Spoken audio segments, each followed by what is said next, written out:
Thank you so much. I'll try not to disappoint.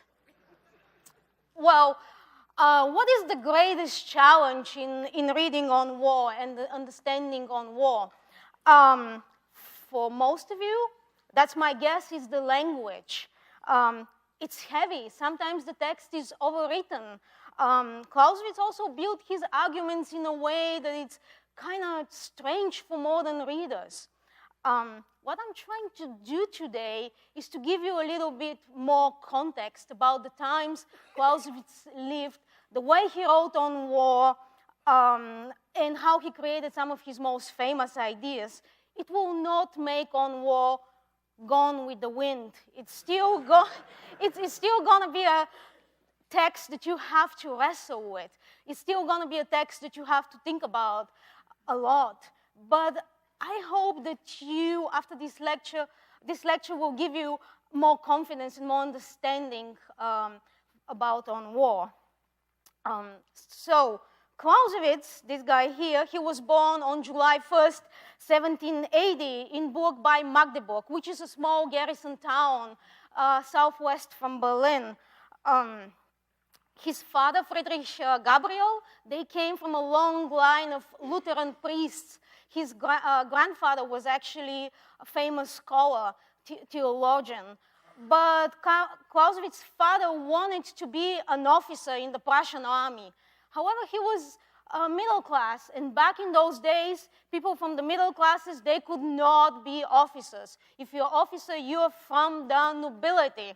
Luckily, for Clausewitz the Elder, that was the 7 Years' War, and Prussia suffered enormous losses.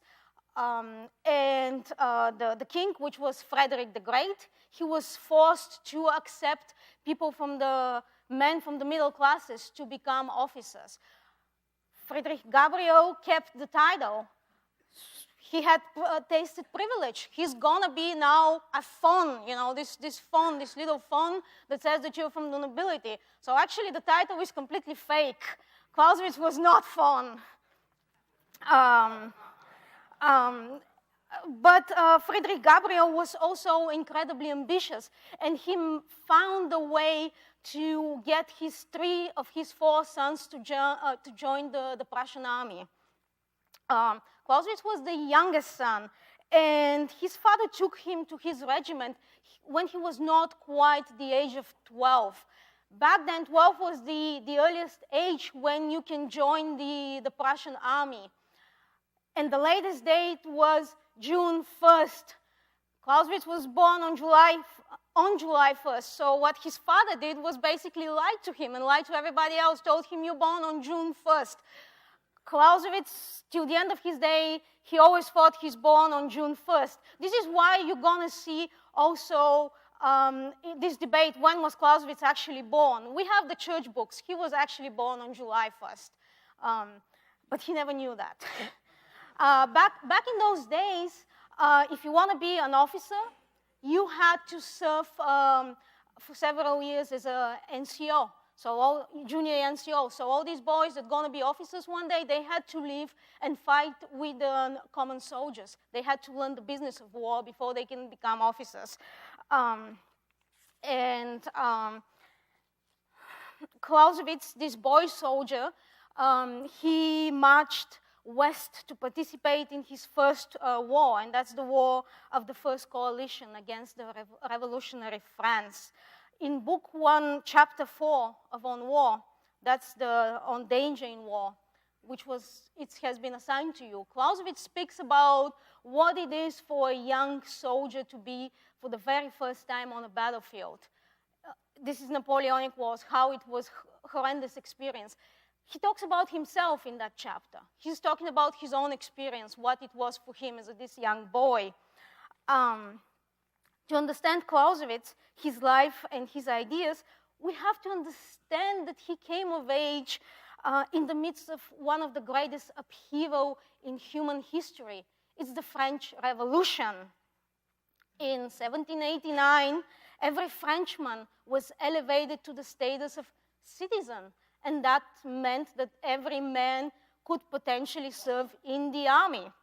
the Revolutionary Army, it fought with remarkable elan and also had these remarkable reserves because everyone could serve.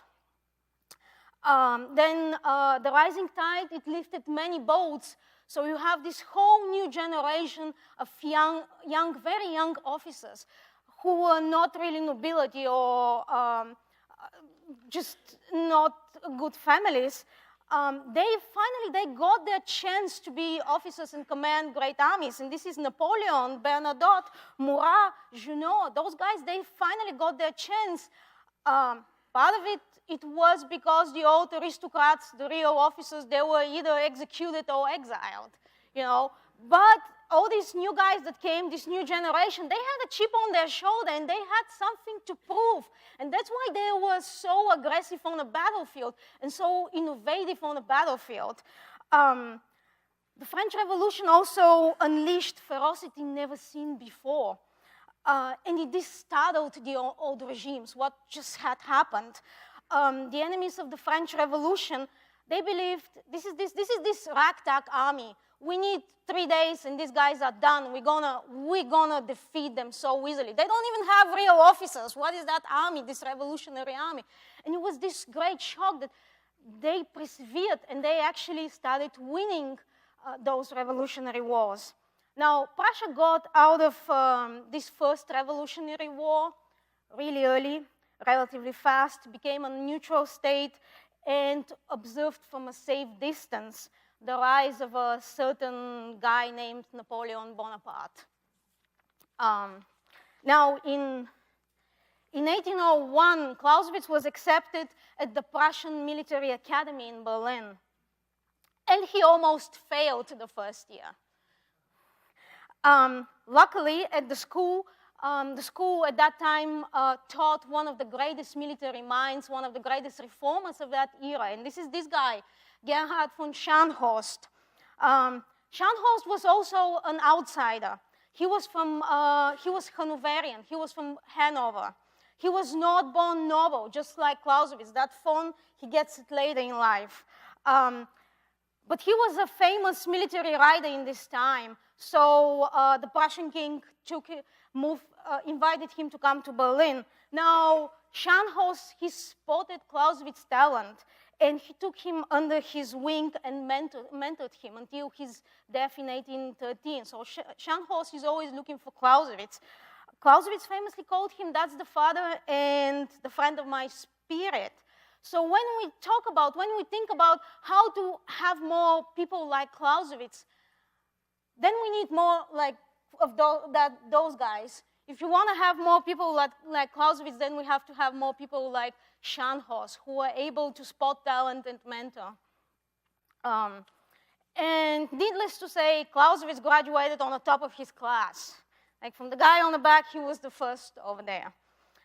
He became adjutant, aide-de-camp to Prince August, who was a first great cousin to the Prussian king, Friedrich Wilhelm III. And this is the time, and because Clausewitz now had the access, he was part of this very elite group of officers, of Prussian officers, and he had the access to Berlin salons, to Berlin literary salons, to this incredible intellectual and cultural scene that it happens in Berlin, and that's when he meets his future wife, Marie born Countess von Brühl, and she will play a very important role in his life. She is high nobility as they come.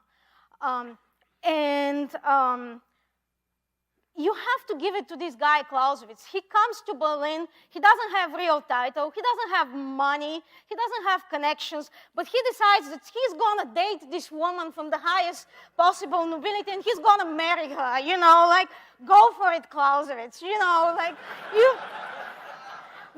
it just got to give you what sense of confidence he had. So, 1806, Napoleon came for Prussia. Famously, Napoleon crushed the Prussian troops in Jena-Auerstadt. This is this battle of Jena-Auerstadt. It's not how the battle was. It's not that the battle was lost. It was the way the Prussians lost it. there was this huge psychological breakdown on a battlefield. The Prussians, basically, there were people resigning their commission, running from the battlefield. There was a psychological breakdown. It was an impossible situation. It was incredible what happened in Jena Auerstadt. Clausewitz and Prince August, they actually fought in Auerstadt. That's the second. There's two battle grounds. They were actually from the few units that stood up and fought with honor. And they were not captured, they were not killed. They actually managed to escape the French. They fought their insecurity, but of course, they were captured 2 weeks later and sent as prisoners of war to France. Now, this disastrous 1806, 1807 for Prussia, it forced finally the Prussian king, Friedrich Wilhelm III, to embrace long contemplated reforms. Prussian government realized that in order to fight and defeat the French, they had to become a little bit like the French. So they had to adopt social and political reforms, which were like to abandon serfdom, grant more rights and economic freedoms to the middle classes, give minorities like the Jews equal status. Thanks to these reforms, people had to recognize the state as their own and to be ready to fight for it. So you see from that trinity, the passion. What they're trying here is to start this passion in the people, to fire that up. That's what they're trying to do. And then the military reformers build upon those changes. Now the promotion was based on merit. The corporal punishment was like almost abandoned, only in most severe cases. Landwehr, this is the army reserve. It was created, and the groundwork for universal service was laid. Then was also a new generation of leaders coming at the helm of the Prussian army. It's Scharnhorst, Clausewitz's mentor. He was both chief of staff for the Prussian army and also head of the war ministry. Clausewitz, when he came back a year later from being prisoner of war in France, he actually got to work under Scharnhorst. So he's like a 28, 29, and he's the right hand of Scharnhorst, and he's seeing how to create military reforms, how you build a new army, an army from the ground up. So he's like really interesting, in great position, really interesting position very early on. Now, it was Marie, the old aristocrat, of all people, that actually understood better what was happening here, and she wrote that despite the great misfortune and the uncertainty about the future they faced, finally the old relations, they were overthrown. New blood was coming into the system, and the Reform Party was gaining momentum. It's similarly tenuous was also Clausewitz's relationship with Napoleon. There was fear, there was anger against the French expansionism, against the French desire to dominate Europe, but also there was admiration for Napoleon, that Napoleon is so daring, that he has all these talents, and that he's so bold. So you see constantly that tension. We see how the interaction between war and politics perpetually marked that generation, the generation of Marie and Karl. Lack of sound political leadership and initiative, it brought Jena Auerstadt, that disaster in Jena Auerstadt. But then the disaster in Jena Auerstadt ushered long-delayed reforms, political reforms, and then the political reforms became the base for military reforms, and later the Prussian success in battle against Napoleon. So for this generation, the interaction between war and politics is very, very clear. And it's all too natural that as a military theorist, Clausewitz will spend so much time thinking about this. This was his life, war and politics constantly interacting. Now, in German, to know, there is no separation. There is only one word for policy and politics. He uses the word politique. In English, we have two words. We have politics, which is the messy process, and politics is the messy process, and policy, which is the set of sound decisions. In German, there is no two words for that. There is one word, Politik. Some argue, because of that Clausewitz somehow thought that everything, the policy always has to be a sound process, of the sound decision-making process. I mean, also many people say, well, Prussia was not a democracy. Prussia was this authoritarian state where the king was supposedly making all the decisions. Not quite. Okay, Prussia was authoritarian state, but at the same time, there were so many factions constantly fighting for influence and power, and Marie was one of these women that were constantly into politics. She was knee-deep into politics. She was living for politics. So, and Clausewitz, and I worked a lot with the private correspondence and papers. Clausewitz never ever had expectations that politics should be something rational, that the political process should be always rational and straightforward. Every nasty thing that you ever said about politicians and politics, Clausewitz did it too. He also used all these words. So it's so this is this double meaning of politique. It's the process. When he says that voice continuation of politique with other means, it's messy and sometimes irrational process. But a sensible leader better know, better follow a set of prudent decisions. So it's like this double meaning. Also, it's important to understand the influence of the German Romanticism over Clausewitz's worldview. This is this famous painting, Caspar David Friedrich, the Wanderer. And it's used usually as a metaphor about the German Romanticism.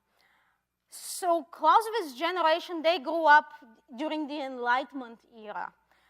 There was this orderly, well-organized world, logical world, where we think that there is a solution for everything. This was the great promise of the Enlightenment. You study, you work on yourself, you follow the rules, and you're gonna succeed, and everything's gonna be fine. Well, not quite. The Romanticism grew of this satisfaction and the realization that there is ambiguity in the world. Sometimes reality defies logic. People are complicated and irrational human beings, and they do things that they're not supposed to do, but they are humans. Everything is uncertain. Everything is in a bit of a fog, as in these pictures. So this is why Clausewitz does not like firm formulas, and he also doesn't like doctrinal thinking, because the world is too complex, and war is too complex, and you can control things only to a certain point. If he cannot give you all-encompassing solutions, what he can do is teach you how to think about war. This is how he decides he's going to teach you how to think about war. Now, in 1810, Clausewitz finally had risen to the rank of major, made a name for himself in the reform circle, and had enough money to be considered equal or somewhat equal and able to marry Marie. In 1812, Napoleon decided to march to Russia. The Prussian king, Friedrich Wilhelm, had only two choices. Either Napoleon is going to march to Prussia as an ally or as a foe. So the Prussian king decided to, I'll be ally, as much as it's detestful choice for me, but this is the lesser evil. Yet for Clausewitz and 30-some other Prussian officers, elite officers, This was unthinkable idea that they have to fight and perhaps die to secure Napoleon's grip over Europe. So they resigned their commission, basically opposed their commander-in-chief, and left to fight for Russia. Marie was left back in Berlin. She had to face the music, and it was not pretty. You know, Clausewitz left. She's the one who, you know, is left behind. So Clausewitz played an important role at the end of this campaign. When he convinced the Prussian corps allied with Napoleon that was sent to help Napoleon, he convinced the commander of that corps to abandon the French and let the Russian army cross into Prussian territory. This is called the Convention of Taurogen. And ultimately, it moved the theater of war from Russia into Central Europe. The original plan was like the Russian troops are going to follow Napoleon only to the border, to the Russian border. Now with Taurogen, they actually crossed into Prussia, thanks to this convention and to Clausewitz. Now in 1813, Russia, Prussia, Austria, Great Britain, and Sweden allied to fight against Napoleon. Clausewitz was a lieutenant colonel and then colonel. I've listed it's not all the positions he had in that time, but those are the most important. He was chief of staff for various army corps. And he was quite good in this position. No matter what people thought about his politics, about his character, no one ever questioned that he was a really, really good staff officer, that he was great as chief of staff, that he anticipated the needs of his men, he anticipated the moves of the enemy, and also helped advise his generals very well. This is why also Clausewitz writes so profoundly. That chapter on military genius is so well written, because Clausewitz had worked under many generals and under many commanders, and he has seen up close what works well and what doesn't work. Military genius, I like more to say it's like how to be a great commander. This is this chapter. And he had worked with many of them, and this is why this chapter is so good. He is taking his own experience. He's talking about his own experience in that chapter. In 1814, Napoleon was defeated and forced to abdicate. And then he returned less than a year later, 1815, back and marched to meet the Allies in Belgium. That's that famous battle in Waterloo. Clausewitz was not in Waterloo. There was a twin battle up north in Wavre, where actually the third Prussian Army Corps, where Clausewitz was chief of staff, they had to keep Marshal Grouchy from going and helping Napoleon. Their job was like to go and keep him over there. They faced an enemy. Marshal Grouchy had twice as many men as the Third Army Corps. Third Army Corps lost that battle, but that was not the important part. Their job was like not to win or lose. Their job was to keep Grouchy busy over there so he doesn't go and help Napoleon against Wellington. After the end of the Napoleonic Wars, sometimes in the winter of 1815, 1816, Clausewitz decided to capture his experience and knowledge about these wars on paper. He did not set any time frame, form, or space limit. He just wanted to write. Meanwhile, Prussia and the rest of Europe suffered a reactionary backlash. So the old guard was trying to turn back the clock. All these reforms, they were passed during the reform time, all these reforms to beat Napoleon, they tried to take them back. They did not succeed. But all these hopes after 1815, that we will start the world anew, that there is going to be this bold and fast progress, all these hopes, they were slowly abandoned. Reformers like Clausewitz, they felt marginalized. And instead of actually continuing to implement reforms, because they did not have any other choice, they spent their time on writing, like pouring their ideas and time and energy into writing instead of doing all these reforms. Clausewitz wondered if all wars from now on going to be just as ferocious as the one as these in the Napoleonic Wars, or they will go back to the cabinet wars from the 18th century, which were very limited. His answer was that politics will decide. It depends on the politics. Yet to understand how time, political conditions, individuals shaped the course of war, Clausewitz, next to working on war, he studied and wrote incredible variety of campaign studies. That's like he studied from the 30 Years' War through the Frederick the Great campaigns against the Ottoman Turks, to his own wars, the campaigns he lived through. So he tried, and then he plucked those ideas, the ideas that he, the insight, he plugged it in on war. Now, initially Clausewitz wrote with the premise that the Napoleonic era, the war has come to its absolute form, to its most destructive form of warfare. So he was thinking it's a real thing. Yet the more he fought with the passing of time, he realized that might not be the case.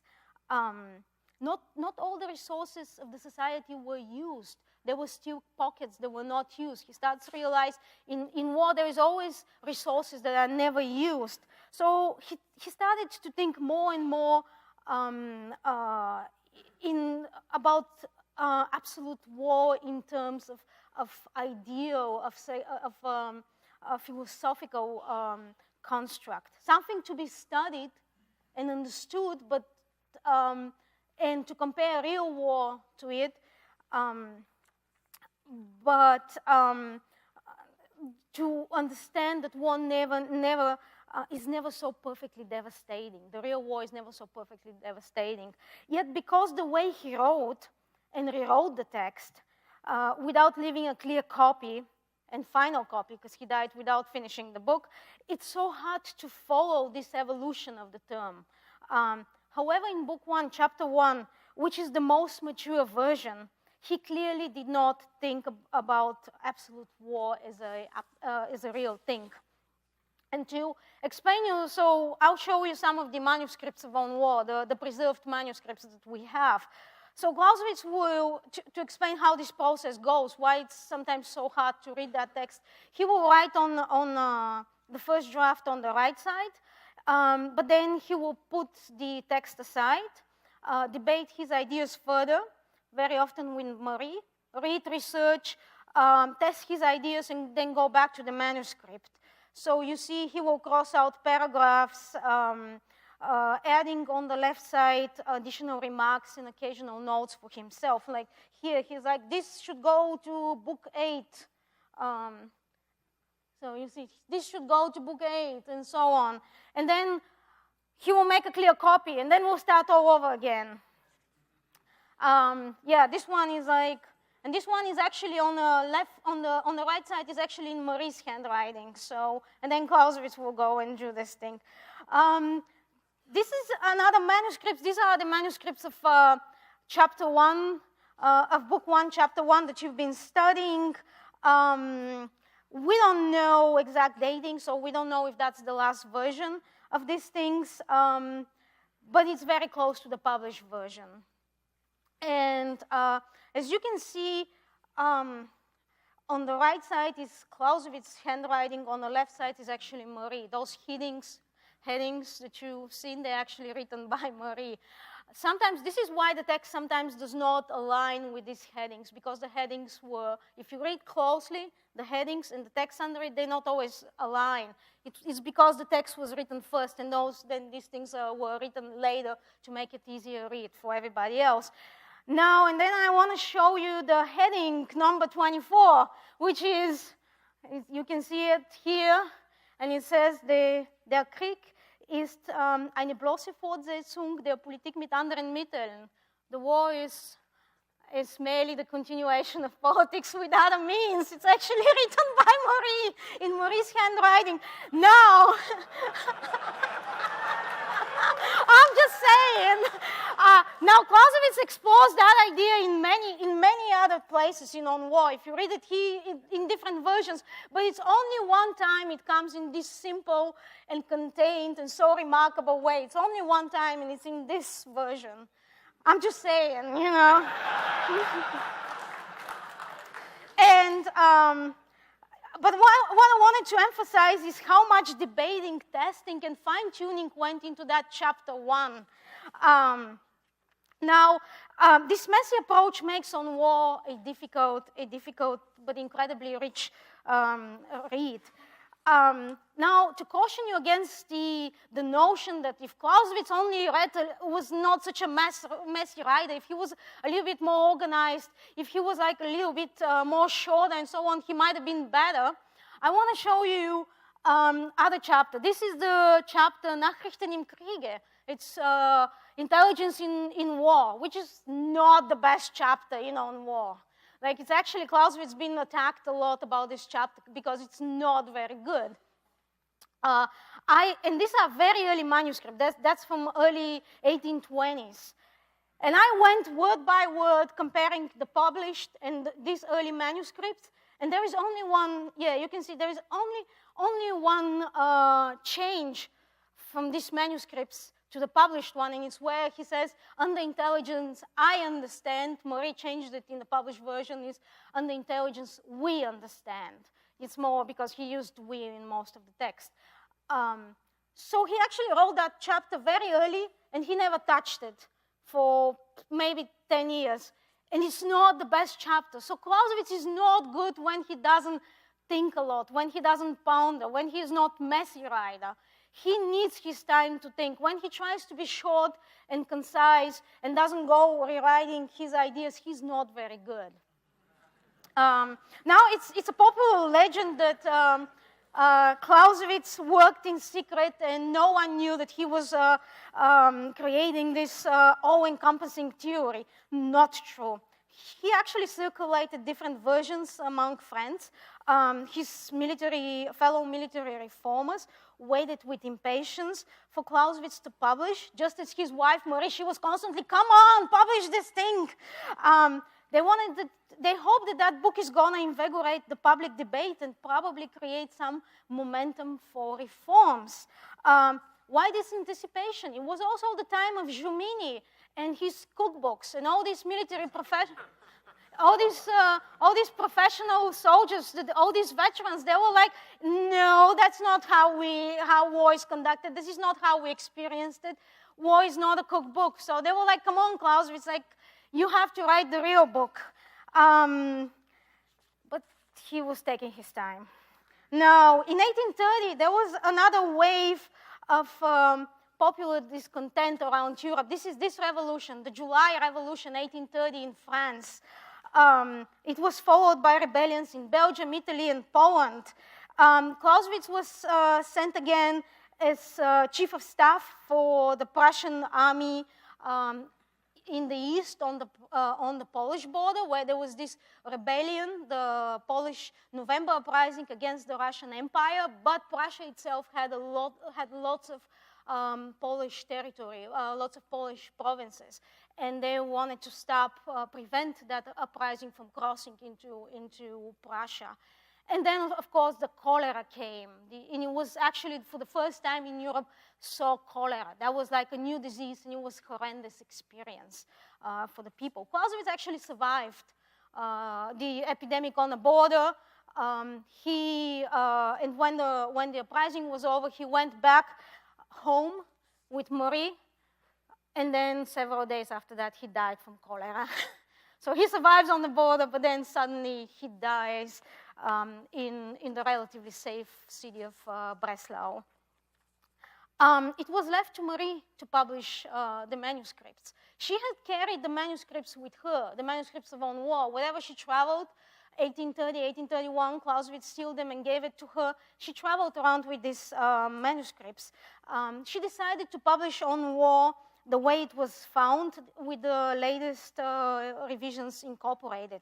Now, keeping those interventions minimal was not entirely clear-cut or easy to do in every circumstance. The manuscripts, they include outdated information, inconsistencies, and arguments disavowing the prevailing attitudes of the day. In fact, Marie was aware of these inconsistencies and these problems with the text, but she knew that if she started to edit it heavily, she might actually overstep, because the text has so many problems. And today you're reading, supposed to discuss Book 8, Chapter 6b. And pay attention, there is a footnote in that chapter where it talks about how Marie's brother, Fritz von Brühl, after Marie's death, he publishes On War in 1850s. He published a second edition of On War. And he actually fixed many of the spelling mistakes, some other mistakes, he fixed them. But then he went really heavy-handedly, and he turned the civil-military relations, he turns it on its head. Because he felt like Clausewitz got it wrong, you know, and like, let me fix it, Clausewitz, let me make you, you know, do you a favor, I'm gonna fix it. So this is like, if you start editing, you don't know how you're gonna end. Marie understood that her approach opened the text to many, to multiple and often conflicting interpretations. There was like people criticizing. After that came, there was like a criticism. Why didn't you edit it a little bit better? But she still defended her approach, and she thought that those discussions inevitably they're good things. Those discussions are good things because they will force the readers to seek the truth, which was actually Clausewitz's goal. That people, by discussing, they will understand On War. So the way she understood On War and the way she suggested that you should read it as a book of constant discourse, the book that should be constantly debated.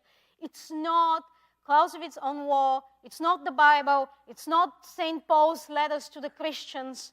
It's a book to be constantly debated and to be read and constantly debated.